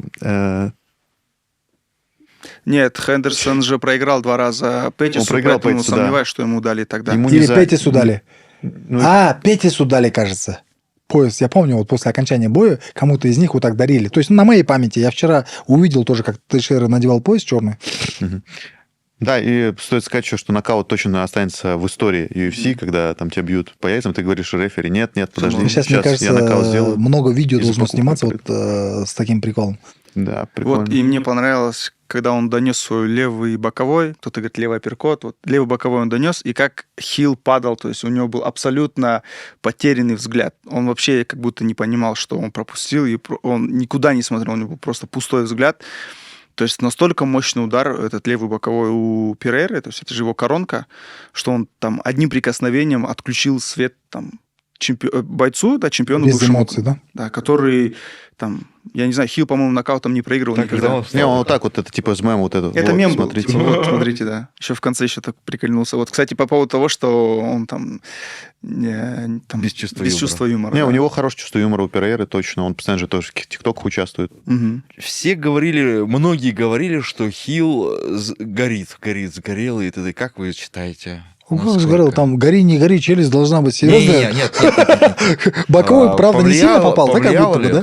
Как Такой будто короткий, бы, да? Как будто бы. Не, нет, но там вот смотри, вообще- картина такая. Он его начинает тормозить, он говорит, подожди. Я сейчас... Ну, кстати, Перейра это объяснил тем, что вот он нащупал дистанцию, Ага. и типа, если сейчас остановят поединок, дадут этот, ему опять надо будет заново эту дистанцию искать. Типа, я сейчас его эту дистанцию нащупал, он так раз убрал, пошел, донес. А ему Типа, просто не было больно, короче, и он нормально мог дальше топить. По факту, что он уже все его как бы прощупал, все это, и ему... У них типа, было бандажи, они же в тайбоксе дрались, ну, в К1. Мгм. По яйцам там больше попадать, чем в ММА. по-любому. И я помню, что в Таиланде, допустим, если мы все там пластиковые эти бандажи таскали, у них стальные были бандажи. Прям из стали, вот такой там намордник конкретный, там надеваешь, который пробить прям нереально. Мгм. Скорее всего, там Детей нет, да? защищено было. Ну вот, мы только что Но говорили... он не туда попал, выше попал чуть-чуть. Да, чуть выше. И вот, получается, в свое время Алекса Перейру подписали в UFC, чтобы он был, так скажем, противовесом Изи. Этому Израилю Адесане. Адесане. Мгм. И вот мне кажется, сейчас, вот мы говорили про Артема Вахидова, вот ему в этом же направлении надо идти, и идти как противовес Перейры, что он его выигрывал, Ну, он ему навяжет бой, и он сможет его выиграть. Ну, он, Не, собственно, Артем это и Вахидов делает. так и делает. Он сейчас дает, кстати, интервью, тоже я видел на английском языке, Мгм. тоже пытается... Они как-то работают, в они пространство прям дать. конкретно хотят попасть в UFC. Мгм. Подраться там, ну, ради, может, Он пару у тебя боев. драться будет еще? Ну да, ждут они, мы ждем. Давай про карт Найзы, много про что поговорили. Может, Вот Осталось- я да. хочу сказать, вот в карде есть один такой бой, на который, мне кажется, все должны прийти, который, хоть он и не главный бой, да, это вот Ануарбек Мотиватор против Марселя, потому что Ануарбек его очень давно уже вызывает везде. Ануарбек базовый боксер, Марсель это базовый борец, и вот это вот будет классическое противостояние борца против ударника. Мгм. Вот этот бой, мне кажется, вот здесь будут вспышки. Тут и будет и трэш-ток, и там типа до боя, во время боя, после боя. Вот Ну, знаешь, вот, чтобы акцентироваться на этот карт, мне, ну, наверное, Ануарбек, он же позже появился, мне интересен больше, знаешь, какой поединок? Это Даулет Усербай. мгм. которого все думали, что он актер, оказывается, он в прошлом чемпион мира по панкратиону и другим видам спорта. Прошлые поединки, кстати, вот про него фильм на Ютубе вышел, на казахском языке, да? Да, крутой фильм, где вот его так биографически раскрывает. Мне понравился, где вот про него там историю рассказали, там тренировочный процесс, и бои его показали. Очень много архивных поединков, китайских промоушенных. Я думаю, стоит посмотреть и вообще понять, кто такой Даулет Усербай. А на сегодня это боец, который имеет рекорд 2-1, но еще и при этом активно участвует в вот этой театральной жизни, снимался в таких проектах, как Келинджан, это фильм, да? Келинджан и многие-многие другие фильмы. Ну, прикольный парень, вот так, когда с ним стоишь, не подумаешь, что он актер, потому что очень скромный такой, стеснительный на первый взгляд. Но при этом, при всем, чтобы актером быть, надо же, ну, какую-то там, не знаю. Харизма. Не то, что харизма-то у него, наверное, скорее всего, есть. Наглость иметь, да? Ну, мне так казалось. Но на самом деле, видишь, такой простой, скромный парень. Он так же, как этот Назар. Назар, рэпер же есть, который пел у нас, помнишь? Вот такой же скромный, но столько в стольких фильмах сыграл. Ну, вот тут больше такое, да, то есть тут нужно смотреть за самим бойцом, то есть и сопереживать бойцу. Вот в этой части, да. Соперника. Да. Ильдар Кудайбергенов, Рустем, с его соперником Данилом. Ты сказал Ильдар, я думал, еще добавил Да, Ильдара уже. почему-то Кудайбергенов мне напомнил имя Ильдар. Почему, даже не знаю. Расскажи. Алаш Прайд, чемпион, Мне кажется, просто прям интересная тема про Тобет Топ-Тим, почему их нету в Гран-при. У Тубет Топ-Тим, вот, кстати, интересная тема реально. Тубет Топ-Тим снялся, исходя из того, что у них там пару или 2-3 бойца они не могли добрать. Теперь здесь собрались ребята из другого клуба, собрали 5 пацанов, которых из них там 2 я, наверное, видел раньше. Ну, в принципе, это неудивительно. Почему? Потому что Гран-при, оно же для новичков. И сейчас, знаешь, такой вообще в целом акцент в том же Западе, когда они Орлану проиграли, и там еще много где, из-за того, что они как бы все легионеры, и такая принципиальность пошла. Все хотят пройти их, да, там, образно говоря. Ну, это нормальное явление, когда там... А тут ребята собрались, ну, неплохие в Орлане, хорошие такие достаточно. И я думаю... Знаешь, как предположительно, скорее всего, преимущество больше, наверное, на стороне Орлана. И если, допустим, сейчас Орлан проходит, нас ждет очень интересный такой и завораживающий финал с Дартимом, который будет ожидать, там, смотреть, там, типа, легионеры там, с других стран приехали, там, всех наших выиграли, там, ну, и так далее, так далее. Можно вопрос? Вот если вдруг противоположная команда сейчас выиграет в апреле, будет ли это считаться апсетом года, по вашему мнению? Нет, наверное. Нет. Почему? Потому что я вижу, что рекорды неплохие, приблизительно одинаковые. Из них 2 бойцов я там видел в других, ну, в смысле, в Жик-Пижеке, кажется, видел этих ребят. В целом неплохие ребята пришли, и я думаю, будет такое достаточно. В любом случае. Вот сейчас здесь 50 на 50 в этом составе. Я думаю, даже больше преимущества будет у ребят с Казахстана, которые, ну, у противоположной команды Орлана. Почему? Потому что, ну, родные стены и так далее, и так далее. Скорее всего, и фанатов больше придет. Это не мисс-матч, это такой, да, хороший? Нет, конкурентные поединки. Ты по рекордам посмотри, допустим. Рекорд я вижу, да. Да, в рекордах смотреть, они приблизительно все одинаковые. Даже местами у противоположной стороны команды у некоторых бойцов рекорд боев больше, чем у соперников. Я еще хотел тебя спросить, все-таки ты не разочаровался в том, что сделал Гран-при, 50 миллионов, уже 2 команды снялось, причем снялась Тобет Топ-Тим, бывший победитель прошлого сезона. Все-таки большие деньги на кону, и вот такое происходит. Знаешь, был прошлый год, как в памяти, в практике. Помнишь, мы с тобой как раз-таки про это говорили. Там тоже такая неразбериха была, но финал оказался, он, знаешь, оправдал все надежды. Также и здесь это, по-моему, все происходит. В любом случае, сейчас это Гран-при, это 2-й Гран-при. Нас ждет кубок. Уже в этот раз есть действительно кубок тяжелый, массивный, красиво изготовленный, и он будет переходящим. Сколько он стоил? Этот кубок Да. в изготовлении? Да. Ну, сколько за Я него? тебе отвечу, как в прошлый раз, помнишь, ответил за пояс. Сегодня он стоит... то есть завтра он будет стоить дороже, чем сегодня. Намного. А тогда, смотри, этот Я пояс... отвечу тебе стихами, да, Стоп. Тогда этот пояс... Не-не-не, смотри, брат. Тогда этот пояс стоил 200 тысяч тенге, по факту. Сегодня его олимпийский пояс на аукционе купили за 24 миллиона тенге. Хорошо. История? Это История? легенда. Вот. Быль, Так что... Подожди, ты мне скажешь, сколько стоил? Про кубок. Ну, кубок, знаешь, как бы в изготовке, наверное, где-то 2,5 миллиона где-то стоил. Ну, это уже как бы так Да. нормально. Не-не, это хороший кубок. Я просто к чему говорю, что ценность этого кубка, она от турнира к турниру будет История. увеличиваться. А История. он будет переходящий, Переходящий. да? Слушай, а Вот, вы там будете вот, гравировать? Вот, О, вот. В чем прикол? В чем прикол? Этот кубок будет... И сейчас, если, допустим, Орлан его заберет, там, допустим, или Дартим заберет, они не имеют права у себя его оставить и там уйти, сказать, ну, ребята, у вас есть следующий год, где вы должны будете отстоять это право. То есть мы там и в правилах поиграем, и так далее. И вот хотим вот это противостояние за этот кубок сделать таким, знаешь, как бы ожидаемым. Вот этого не хватает, командного движения не хватает. И вот то, что ты говоришь, Миша, там расстраивался, не расстраивался, все идет так, как оно будет идти. В любом случае наши планы, они где-то ломаются, где-то там разбиваются об реальность, но при этом, при всем, мы видим уже команду, которую хотят наказать. Какую? Это Орлан. Орлан хотят наказать. Да. За что? За то, что они там Легионеры набрали пошли. легионеров с Дагестана и Чечни. Они сломали мангостаускую команду. Там очень так большой хейт был в сторону мангостауской команды. И предположительно, если сейчас выигрывает Орлан команда, финал будет буйным, жестко, это однозначно. Если же выходит вот эта команда, вторая команда, они уже выходят. Та команда, которая наказала, и тут уже такой интерес тоже, ну, не маленький будет, да, в отношении следующего поединка. И, наверное, тоже как финал, будешь ли вот ты делать какие-то выводы? Например, в следующий раз ты скажешь командам, что ты, не знаю, подпишешь какие-то договора, что ты не можешь сняться с Гран-при. Знаешь,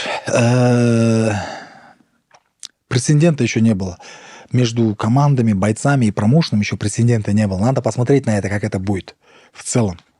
Мы все двигаемся как одна семья, как одна индустрия. Еще между нами судебных тяжб не было. Никто ни на кого заявление не писал в инстанции, да, чтобы там того или иного человека наказали. И я думаю, что, наверное, хорошо бы, чтобы этого не было. И, в принципе, и в мире прецедентов не так много. В UFC их там, ну, можно по пальцам пересчитать, которых мы слышим часто. Да, Я пропустил, вы про что говорите? То, что вот снялась наказывать команда. команды, да. Не то, что наказывать, По сути, ты же вкладывал обязательно. деньги реально в там, Миша продвижение, прав, всё да. остальное. Тут уже основной акцент на то, насколько порядочно там все относятся к этому. Кто это понимает, кто не понимает. Но нужно заметить... А вы Тобет хотите наказать? Что? Но нет, тут Диас? в целом он говорит, что... Я про выводы, которые сделать следующему Гран-при. Стоит ли заключать какой-то договор? Естественно, мы там уже по Тубету будем по-другому мыслить. Не то, что именно по Тубету, а по командам таким, которые там так поступают в отношении нас, мы будем думать, ну, как здесь риск. Вот, допустим, если кому-то у тебя есть 100% доверие, ты знаешь, что он там кровь из носа, там сделает вот так, а кому-то у тебя этого доверия нету, да, там, и ты там понимаешь, что возможно, он там не исключено, что он вот так проведет и сделает вот так. То есть здесь нужно выводы делаешь. Но при этом, при всем, я каждого из них понимаю. Я каждого из них и Тубета, и другие команды. Потому что это тоже нелегкий путь. В этом году там прошлый и этот год у Тубета очень сложная история была. Они там проиграли везде, где могли. С залом у них какая-то непонятка. Но это не значит, что они там сломаются и не будут дальше идти. Естественно, они будут идти дальше. Я знаю там тренеров, там многие из них мы очень близко общаемся, можно сказать, друзья мы, да, там братья. И я только желаю, чтобы такие команды, они становились крепче, увеличивались пока Астана. Сейчас наша ошибка в том, что мы, знаешь, акцентируемся на эти команды. На самом деле очень много команд других появилось. Сахпротим, алматинская команда. И наша задача сейчас вот как раз-таки вот этим гран-при расшатать разные команды, чтобы их больше было. Больше. Потому что боец сам по себе, он ничего не стоит без команды. И это уже, наверное, не стоит даже объяснять или там доказывать кому-то, потому что мы это понимаем. И вот это командное движение, командная работа, командный подход, командная движуха, она очень важна сейчас. И вот это гран-при, она как раз-таки, переходящий кубок в будущем, он как раз-таки способствует вот этой вещи, чтобы команда крепчала, увеличивалась, у него фан-база своя была, были все направления, там, пиар, маркетинг, менеджмент и так далее, и так далее. Продажники, возможно, даже. Извини, а сколько команд всего было? 8. Надо сделать побольше. Не, надо сделать Тогда. побольше. Вообще это сопутствующие риски. Без этого никуда Конечно, не уйдешь. конечно. Уже Мы же видели поединок Хабиба и Фергюсона, да, который должен был состояться 4 раза. они подрались. Чтобы Офигенные как бы не поединки было, были. но этот бой не состоялся. И если не суждено в этой жизни чему-то быть, то не будет однозначно. Давай про главный бой вечера. Аканов Аракелян. Я думаю, знаешь, кого нужно затронуть? Алиаскара обязательно. Да, согласен. Алиаскара, Ельжан Алиаскар, это нокаутер. Вот как раз-таки мы говорили про... Албанец. Да, про Макса Холлоуэ, про других боксеров, которые... Ну, в смысле, бойцов, которые там очень активно... именно в ударном плане, да, там хорошо дерутся. И вот да, Алиаскар это один из этих бойцов, албанец, как раз братишка вот Сулы. Племянник, он, если по возрасту так подходить, да? Ну, братишка, что? Не, Если... ну, 50 лет и 20 лет. Разница же Мне большая. кажется, ему не 20, ему по 30 уже, нет? Ну да, так, 25 лет. Сула, да, опять. Я шучу. Кстати, Алиаскар... Я сейчас уйду. Дал Он хороший уже уходил поединок. уже даже. Дал хороший поединок, да, нынешнему чемпиону. Достану Мангельды, да, там кровавая была удушка такая. Не, ну до этого он Григорий Попова нокаутировал, чтобы ты понимал. Григорий Попов, бывший боец UFC. Очень сильного такого бойца, можно сказать, такого терпеливого бойца. Вздохнуть даже такой не дал сильного. ему. С первых секунд. Он нокаутировал бойца, я не помню его имя, он азербайджанец, но он был представитель клуба «Ахмат». Тоже Такое, он там это видео завирусилось везде, если вы там да. помните, не помните. Сейчас я тебя Тух, иди сюда. Оно везде Сразу же гуляло. на жопу посадил, Там а правый потом прямой, добил. левый сбоку. Был хороший такой. Там еще такой момент был, он на стердауне крикнул на него. И что-то такое религиозное крикнул. И во время, когда инструктаж шел, рефери уже там последний инструктаж давал перед боем, в этот момент тоже крикнул. И там, знаешь, как бы все так увидели, типа, вызывающий, не вызывающий. Банк. Сейчас иди сюда, там получилось. Алиаскар, И парень, где он, который да, стоит, этот парень, который азербайджанец? стоит на базаре. Да, дерется он с иранцем. Мгм. Вот. Ну, мне кажется, там... Не, ну знаешь, я тебе скажу, на самом деле хороший иранец. Хороший иранец, я видел его поединки, перед тем, как его туда поставить, мы посмотрели, изучили его. Я думаю, такой конкурентный. Если сейчас борьбу навяжет он, именно в партере, сложно будет Алиаскару. Ну, не знаю, я как-то вот к иранским бойцам ММА все равно с претензией отношусь. Мне кажется, у них пока прям супер неразвитая ММА, и пока конкуренцию прям не дают они большую. А Кудайбергенов и вот Данилов уже говорили, да, про это? Да. Вчера? Ты не был вчера у нас? Нет, я не был вчера. Гасанов, Сарлапов тоже классная пара, кстати. Гасанов, Сарлапов. Ну, Если однозначно. Сарлапов сделает вес, то будет классно. Что-то там, кто-то говорил, да, типа они уже там перекличиваются, друг другу Не, пугают. это там. хорошая, точно Да. в Не, спортивном молодцы. плане пара прям Да, конкурентная. О, Кушен. Против Аракеляна. Аракелян — это боец команды «Шторм». Кстати, Его видел тренирует его Александр обращение, Клименко. такой уверенный в себе, скромный, спокойный, крутой пчел. Ну, в «Шторме» в любом случае плохих парней нету. А Шлеменко... Да, ударники высокого класса, и будет прям такое противостояние классическое ударника против борца вот, в клетке ММА. Да, Интересно. для Кушена, ну, допустим, если не говорить о его сопернике, для Кушена это конкретно такой проверочный бой. Вот он говорил, титул, не титул, там туда-сюда. Если выигрывает, идет дальше. Таким, с очень хорошим таким. Мне кажется, да, у него будет 5-0 уже, и, в принципе, наверное, заслужил. Можно будет там и с Эминовым подраться, или с Шертаевым подраться. Слушай, а с Эминовым? Эминов остается в Найзе, потому что была новость о том, что он подписался Не, с нашим Эминов делом. позвонил мне, попросил в наше дело там пару боев сделать. Я не отказал, давай. Извините, это в каком весе будет? 66. 66. А что, Шатаев все, в 66 ушел окончательно? Ну да, переходит он. 2 раза не смог согнать на 62. Че, прикольно все обсудили? Друзья, наша команда создает уникальный контент в рамках нашего промоушена. У нас происходит здесь интервью, снимаются подкасты, монтируется много-много видеоконтента. И видя, как многие из вас, которые посмотрели это видео, являются не подписчиками нашими, мы, конечно, хотим попросить вас Подпишитесь, для вас это 5 секунд времени, даже можно сказать секунда. Но для нашей команды это очень большая награда от вас. Так что не жалейте комментариев, лайков и подписок. Ждем вас. Я думаю, что на сегодня у нас прям очень много Да? было интересных тем. Нам еще поесть надо. Давай. Да, друзья, спасибо всем, кто нас смотрел. Обязательно пишите какие-то новые темы, которые вы хотели бы, чтобы мы обсудили. Передавайте Суле привет. Он в этот раз почитает комментарии, только хорошие. Хочу. Да. 300. Да. Три Пишите, сотни что там хороших, надо написать, 3 сотни там, хороших после комментариев. 300 напишите. 3 сотни хороших комментариев ждет Сула у нас под этим видео. Не забывайте про наши социальные сети, TikTok, Instagram, YouTube канал, на котором вы нас смотрите. Не забывайте о том, что совсем скоро у нас будет турнир Найза 59, который можно посмотреть на нашем сайте Найза ТВ. Также там можно проголосовать за любимых вами бойцов, которые потом получат классные бонусы от лиги. Смотрите нас. Всем спасибо и всем пока.